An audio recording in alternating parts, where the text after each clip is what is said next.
చెప్పేసి పెట్టి this is lost message for you, నా లైఫ్లో ఇంకా నీకు రాదు, ఐఎమ్ షట్ డౌన్ కానీ నా లైఫ్ మొత్తం స్పాయిల్ చేస్తామని చెప్పేసి పెట్టిండు. ఈవెన్ ఇఫ్ యూ నీడ్ నేను అది కూడా నేను చూపిస్తాను చూడండి. ఆ అమ్మాయి దగ్గర నుంచి ఏమైనా రిప్లై వచ్చిందా? రాలేదండి. ఇన్స్టాగ్రామ్లో తను బ్లాక్లో పెట్టినట్టుంది. తిను పంపించాడు, ఇది పంపించాడు. ఈవెన్ మెయిల్లో నా మెయిల్కి పెట్టాడు. అతను ఏమేమి స్టార్టింగ్కి వెళ్ళి ఎవరెవరు ఉన్నారు, ఏం జరిగింది, A to Z మ్యాటర్ నాకు మెయిల్ చేశాడు, మా వైఫ్కి మెయిల్ చేశాడు, ఈవెన్ ఆ అమ్మాయికి కూడా మెయిల్ చేశాడు. అది మేము తర్వాత ఇదంతా కరెక్ట్గా నైట్ ఫోన్ మొత్తం తీసుకున్న పాస్వర్డ్ తెలియకపోతే అవన్నీ ట్రై చేసి కొత్త పాస్వర్డ్లు కొట్టి అది అన్లాక్ చేసి మేము చూసినాము. అండ్ సూసైడ్ నోట్ కూడా రాశారు. అండ్ ఇంట్లో కూడా పేపర్ పెన్ అన్ని A to Z అన్నీ రాశారండి. సో ఆ అమ్మాయికి పంపించిన తర్వాత మీ రిలేటివ్స్కి కానీ లేకపోతే తన బెస్ట్ ఫ్రెండ్స్కి ఎవరికైనా కానీ చెప్పడం కానీ ఇలా నేను సూసైడ్ చేసుకుంటున్నాను చెప్పడం కానీ ఏమైనా చెప్పారు? ఎవరికి చెప్పలేదు, ఎవరికి తెలియదు. ఓకే. సో తను సూసైడ్ చేసుకున్నప్పుడు ఇంట్లో వాళ్ళ మదర్ తను మాత్రమే ఉన్నారా? వాళ్ళ మదర్ షాప్లో ఉంది. నేను కాల్ చేస్తే వెళ్ళామంటే తను వచ్చింది. అప్పుడు ఇంట్లోనే ఉన్నాడు. 2 రూమ్స్ ఉంటాయి, మెయిన్ డోర్ ఓపెన్ ఉంది. ఆ అబ్బాయి బెడ్రూమ్ ఏదైతే ఉందో అబ్బాయి బెడ్రూమ్ లాక్ చేసుకున్నాడు లోపల. వాళ్ళ మమ్మీ వెళ్ళింది, డోర్ నాక్ చేస్తుంది. ఏం లేదు మమ్మీ నేను ఏం చేస్తలే అనుకుంటే విత్ ఇన్ 5 మినిట్స్లోనే జరిగిపోయింది మొత్తం. మీరు రావడం లేట్ అయింది అప్పటికి. నాకు అసలు ఇంకా నేను నార్మల్గానే ఉన్నాడు, ఇంటికి వెళ్ళమని చెప్పాను. అసలు ఇదంతా జరుగుతుంది తెలియదు. వాళ్ళ మమ్మీ పడిపోయాడు, స్లోదపోయాడు, అన్నీ మాట్లాడట్లేదు కాల్ చేసి వచ్చే లోపల జరగాల్సింది జరిగిపోయింది. సో ఇప్పుడు నెక్స్ట్ ఎటువంటి యాక్షన్ తీసుకోపోతున్నారు? ఆల్రెడీ మొత్తం అమ్మాయి వల్లే జరిగింది. అమ్మాయి చనిపోయినప్పుడు కూడా అమ్మాయికి మెసేజ్ చేశారు కాబట్టి మీ దగ్గర కూడా చాలా ప్రూఫ్స్ ఉన్నాయి అంటున్నారు కాబట్టి నెక్స్ట్ ఎలా ప్రొసీడ్ అవుదాం అనుకుంటున్నారు? నేను ఏమంటున్నానంటే మాకు న్యాయం జరగాలి. ఒకటి మాకు కావాల్సింది ఒకటే, మీరు ఎక్కడ కూడా ఒక అమ్మాయి పోక్సో కేసు పెట్టిందని పోక్సో కేసు ఫైల్ చేసి 2 months జైలుకి పంపించారు రిమైండ్ చేసి. అది మీరు ఎక్కడా ఎంక్వైరీ చేయలేదు. ఒక అమ్మాయి అబద్ధం చెప్పి ఉండొచ్చేమో, కావాలని ఇప్పుడు చెప్తుండొచ్చేమో అట్లా. నిజమని ఏంటి, ఈవెన్ వాళ్ళ పేరెంట్స్ కావాలని చెప్పించుండొచ్చేమో. ఈవెన్ మీరు ఎంక్వైరీ చేయకుండా మీరు FIR ఫైల్ చేసి రిమైండ్ చేశారు. దానికి నాకు ఆన్సర్ కావాలి.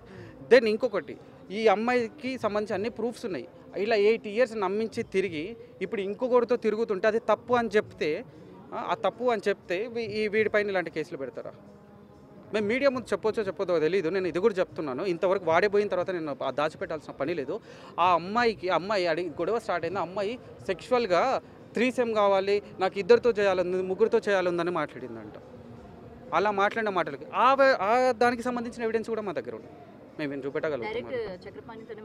డైరెక్ట్ చక్ర ఆయనతోనే మాట్లాడింది. దానికి సంబంధించిన రికార్డ్స్ ఉన్నాయి, వాళ్ళు ఎలా మాట్లాడినారో ఉన్నాయి, అన్నీ ఉన్నాయి. అంటే ఒక అమ్మాయికి ఏదైనా జరిగితే ఇమీడియట్ యాక్షన్ తీసుకుంటారు. నేను ఇంకో క్వశ్చన్ చేస్తున్నాను, రిమైండ్ చేసినప్పుడు విత్ ఇన్ 1 hourలో ఈ అబ్బాయిని ఎర్లీ మార్నింగ్ 7 o'clock వచ్చి అరెస్ట్ చేసి రిమైండ్కి పంపించారు. మేము నిన్న ఇచ్చినాం కంప్లైంట్, బాబు చనిపోయినాడు, నిన్న కంప్లైంట్, ఇప్పటి వరకు యాక్షన్ తీసుకోలేదు పోలీసు.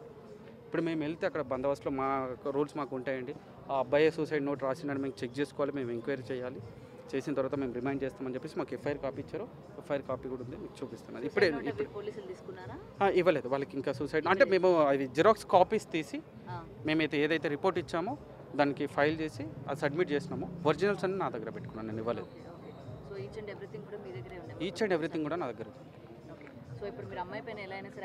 100% తీసుకోవాలని చెప్తున్నాను, 100% తీసుకోవాలని చెప్తున్నాను. ఇన్ ఫ్యూచర్ ఏ మేల్కైనా, ఈవెన్ ఇప్పటివరకు అందరు పోలీసు చెప్పారు కదా, ఈవెన్ ఆ రోజు పోలీసు ఏదైనా సెక్షన్ నుండి మేము ఫస్ట్ కంప్లైంట్ ఇవ్వడానికి వెళ్ళినప్పుడు కంప్లైంట్ తీసుకుని ఉంటే కనుక ఆ అబ్బాయి జైలుకి వెళ్ళేవాడు కాదు, ఆ FIR ఫైల్ అయ్యేదే కాదు, ఈరోజు వాడు చచ్చేవాడే కాదు. కాబట్టి అబ్బాయిలను కూడా నమ్మి కొంచెం వాళ్ళకు కూడా ఎంక్వైరీ చేసి నిజమేది అబద్ధమేది నిజాలు తెలుసుకొని మీరు కేసులు పెడితే బాగుంటుంది అనేది నా ఉద్దేశం. ఎన్నో కేసులు మీరు కూడా చూస్తున్నారు, మీరు ఎన్నో జరుగుతున్నాయి, చచ్చిపోతున్నారు, పిల్లలు చంపేస్తున్నారు, మూలు ఎక్కడ ఏది లేదు. అంటే అమ్మాయిలకి ఎప్పుడో పెట్టింది, ఏదో చట్టం పెట్టేది, షీటీమ్ అని పెట్టినారు, అన్నీ పెట్టినారు. కానీ ఇప్పుడు కావాలని చూస్తే పోక్సో కేసులు పెడుతున్నారండి. మీకు కూడా తెలుసు ఎన్నో పోక్సో కేసులు, 1000 పోక్సో కేసులు ఉన్నాయి, ఎన్నో జరుగుతున్నాయి. అందులో ఎంత నిజం ఉంది, ఎంత అబద్ధం ఉంది, కనీసం ఎంక్వైరీ చేయాలి కదా, అడగాలి కదా. 8 years తిరిగింది కదా, దానికి నాకు ఏం ఆన్సర్ ఇస్తారు వాళ్ళ పేరెంట్స్?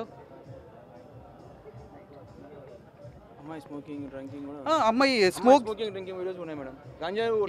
ఈ అమ్మాయిని మీరు వాళ్ళ ఫాదరు పెట్టారు అంటే ఏమని, ఈసాంటి క్యారెక్టర్ ఉన్న అమ్మాయిలు కానీ అంటే పెట్టారు కదా. ఒక నిమిషం, ఎమ్మటిబడి వేధించిండు, అది చేసిండు, ఇది చేసిండు అని పెట్టారు కదా.